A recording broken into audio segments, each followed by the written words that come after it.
You believe President Biden's age is a factor in your decision to run? I think it's time for a new generation. I think it's time to pass the torch. And I say now. I think the time is now, because I think 4 years from now, it might be too late. That was then. When then, you ask? Well, to be specific, October 2023. That is when then Congressman Dean Phillips jumped in to challenge President Biden for the Democratic nomination. At the time, that decision was met with, let's just put it plainly, derision and fury within the Democratic Party establishment. Hindsight, as they say, is, get ready for the pun, 2020. Former Minnesota Democratic Congressman and 2024 presidential candidate Dean Phillips joins me from Los Angeles. Because the internet is so choppy there in Los Angeles, Dean, we might have a slight delay. The audience will roll with it, I'm sure. In politics, Dean, vindication is often sweet. This does not taste sweet to you, does it? Now, Major, if this is a vindication, it's deeply, deeply unsatisfying. But this wasn't about vindication. This was about simply doing what most Americans want, which is for politicians to just tell the truth and to not gaslight them and to not shame them into somehow trying to make them believe that what they're seeing wasn't real. And I also want to thank you, Major, because you were literally the first to even afford me some platform to make that case well before I entered that race, trying to recruit others to compete in the primary. And eventually, when nobody would, I did it myself. But I didn't think vindication would come so soon, but I don't like litigating the past. I'd rather use this to incentivize and inspire Americans to stop tolerating two private corporations that have an essential monopoly on our electoral system. And Dean, when I talked to you, we were on Face the Nation, and you said you were having conversations. Without divulging too much, what was the tenor of those conversations when you were asking other prominent Democrats with much higher visibility than yours, much more integrated and operable, meaning they could turn it on with a switch, fundraising networks? What did they tell you about why they were not doing what you were thinking about doing? Well, Major, they didn't have to tell me anything. It was conversation after conversation that was yes, but yes, this is a big problem. He's not going to win. He's obviously in decline, but I can't be the whale who spouts, because the whale who spouts gets harpooned. And that was the pervasive message. It's true on both sides of the aisle. And as you know, I called two sitting governors, neither of whom would even take my call because they were co-chairs of the Biden campaign, a leadership team in both the House, of course, which I was part of, and the Senate. You know, they knew what was up, but there's a culture in Congress and in our political system, Major, in which the incentives are very perverse. You know, the incentive is not to protect the Constitution, to tell the truth, to be courageous. The incentive, if you want to stick around, is to stay in line, walk the company line, and never, ever diverge from leadership's position. And that's why you have what I'd call a bunch of elected sheep. And that's the problem that we face right now in the country. And I just hope I inspired maybe a couple people, younger generations, to step up and do the right thing when called on. And that's what this is about. And I just would like to see that system change to afford that incentive.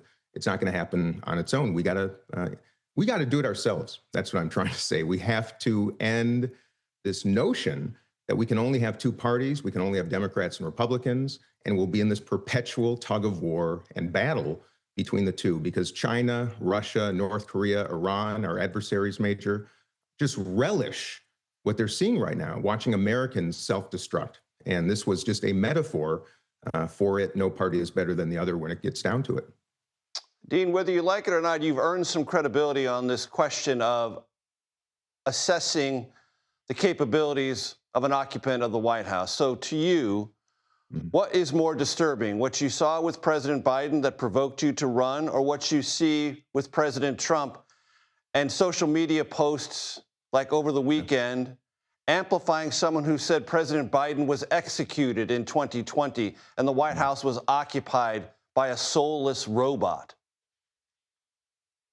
You know, to say that Donald Trump and Joe Biden are the same kind of person is a false equivalency, and I would never even come close to going there. Joe Biden, I still consider to be a man of integrity and decency and competency. President Trump, I do not think very highly of. The only difference is that President Trump is doing his corruption with the sunshine. It's transparent. We all know what's happening.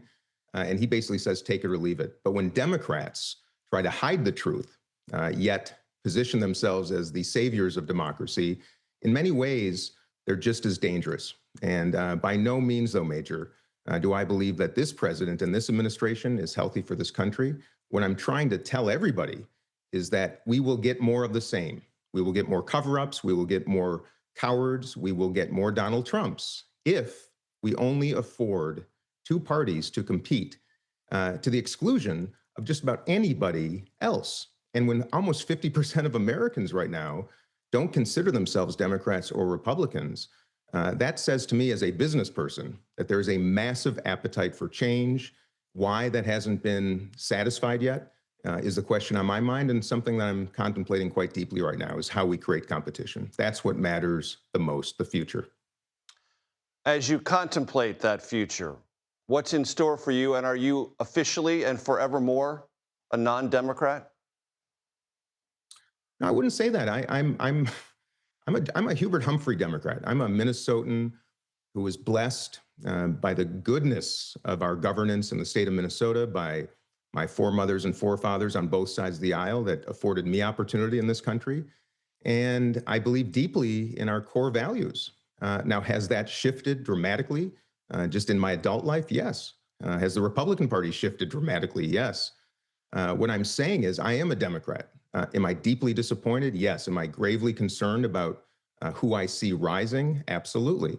That's why I'm making the case, regardless of my party affiliation, that we as a country would be, and democracy would be well served by reducing the barriers to entry and encouraging competition. The reason that Democrats lost in 2024 was not Joe Biden specifically. It was the absence of any mechanism to introduce the country to alternatives. And when the Democratic National Committee and Jamie Harrison and people who knew so much better, when they were party to that blockade, that is the most dangerous challenge I think we face in democracy is people who prevent competition. And yes, that is just as dangerous.